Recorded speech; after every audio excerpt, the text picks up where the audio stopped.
Present situation ఎలా ఉందంటే మనం రెజ్యూమే ప్రిపేర్ చేస్తాం, ఏటీఎస్ రెజ్యూమే ఏదో అంటున్నారు. అది చాట్ జీటీపీకి ఇచ్చేసి ఏఐకి ఇచ్చేసి మనం స్కోర్ చెక్ చేసుకుంటాం మన ఎలా ఉందని. అయినా కానీ కొన్ని కంపెనీస్ రిజెక్ట్ చేస్తున్నాయి ఆ రెజ్యూమేస్.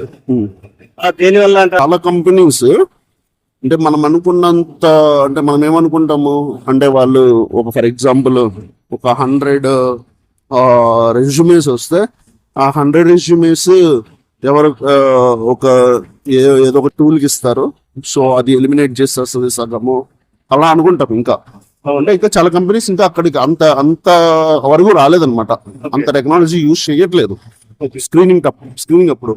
మనం అనుకున్నంత ఏమో మేబీ ఆ టాప్ కంపెనీస్ ఆ టాప్ 5 ఉంటాయి కదా, అవేమన్నా యూజ్ చేస్తాం కానీ ఇంకా అంత స్క్రీనింగ్ లెవెల్లోనే అంత ఇంకా రాలేదు. ఇప్పుడు ఏదైతే రూమర్స్ ఉన్నాయో బయట ఏదైతే టాక్ ఉందో అదంతా నిజమా ఉండదు అనమాట. అంటే ఏ వచ్చేసింది అది రీప్లేస్ చేస్తుంది చెయ్యొచ్చు ఫ్యూచర్ లో.